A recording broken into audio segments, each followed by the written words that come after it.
Hello YouTube. I wanted to do a quick video on what I use. Probably the most common question that I have is, what is this stuff? Where do I get it? All right, these are, I've been using this stuff ever since I've been riding. So about 4 years. It's the only thing I've ever used on any of my wheels, and it's time tested. It's held up for me really well. I've only punctured one of these in 4 years, and they're independently chambered, so they're filled with air, or I should say probably nitrogen, so they don't fluctuate in air pressure, but they hold air forever unless punctured. It takes a lot to puncture one, and they're independently filled, so if you puncture one, the others are still going to hold air. It comes in sheet form, like yay. I use Velcro to apply it. Velcro sticks to this, which I'm assuming this is 100% natural rubber. The adhesive on the Velcro, the sticky back Velcro, is just made for rubber. I mean, it's like, if you are able to get this Velcro off of the rubber, you're gonna spend 20 minutes trying to get the adhesive off. I mean, they just mate so well. The only challenge you're gonna have is the Velcro on the plastic, or in some cases, like on the Patent S, it's more of like a rubber up here. Actually, this is kind of a rubber, this section. This is plastic. So I use Velcro. I always use the loop side on the wheel, just like you would for your front and rear power pads. And then I use the hook on this stuff, just like the power pads come, right? I use also a little trick that I've learned over the years. Let me share this with you. On hard to stick areas, I can't recommend this highly enough. You can get this on Amazon, 3M product. It's called Tape Primer 94. It's, as you can see, just a little tiny half pint. I don't know what this is. 8 ounces, lasts you forever. It's like a clear liquid. It's a primer. I apply it with Q-tip. So any hard to stick area such as this, not so much the plastic, but this is like a rubber, who knows, really doesn't want to, sticky stuff doesn't want to stick to that and stay stuck. Just mark out the area you want to put the Velcro on, use the tape primer. Oh, game changer. It will adhere so much better. You don't need the primer on the rubber.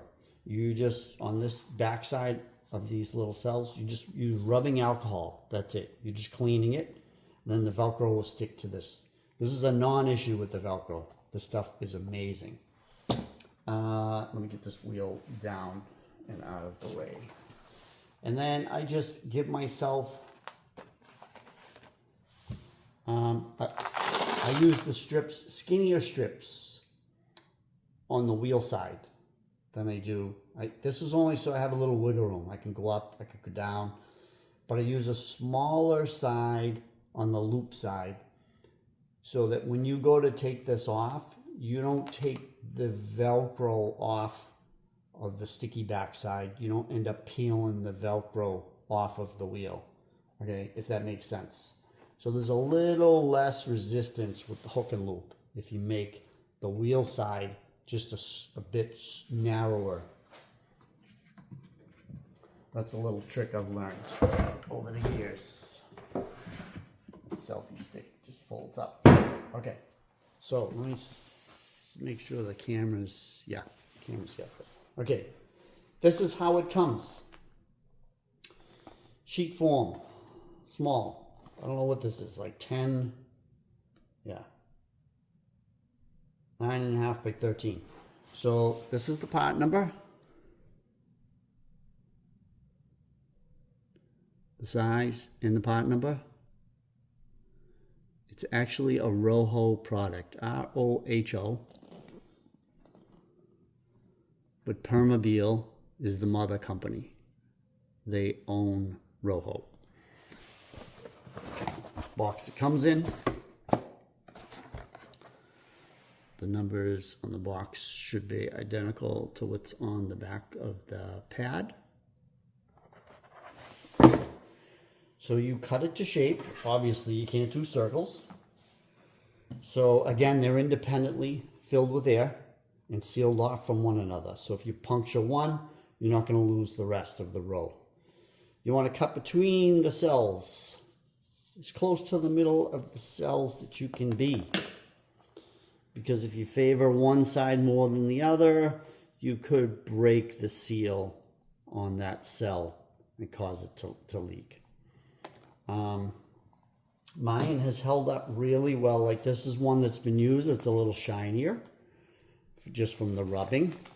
The reason I like these two, if you can imagine, they kind of conform to you. So, you know, if that's your knee, it kind of takes shape softly to the side of your knee. But the beautiful thing is when you want to go move, it's not locking you in, so it's easy to move on this.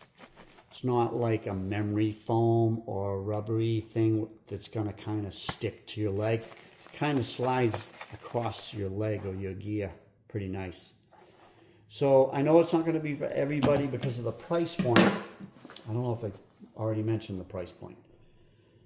It's not cheap. $120 US on average for this piece. If you can swallow that, I would highly recommend it. It's the only thing that I use.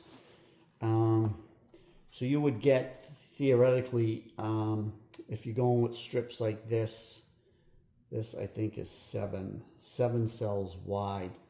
On the V14, I have 8 cells long, so I had to cut the strips this way. So I'd probably only get 3 strips out of this if I'm doing the V14. If I'm doing the Patent S, I have a Patent S. I only have it 7 long. So you could, in theory, 1, 2, 3, 4, 5. You could get 5 strips going this way if you were doing something a little narrower like the Patent S versus going this way. So bear that in mind. But in any case, you would absolutely be able to do one wheel with one sheet. It's just, can you swallow that price point? You can find this, just do a general search on the internet. You'll find plenty of dealers that sell this. It's going to be in the medical field. That's my trade, wheelchairs, electric wheelchairs. So anything medically related is going to be a ridiculous price. They use this in the seating world for doing custom stuff. If you could swallow that price, I get it cheaper, so it's a little easier for me to get past that price, but I'm not in the business of selling it. My stock is for the work that I do, but you can find it out there.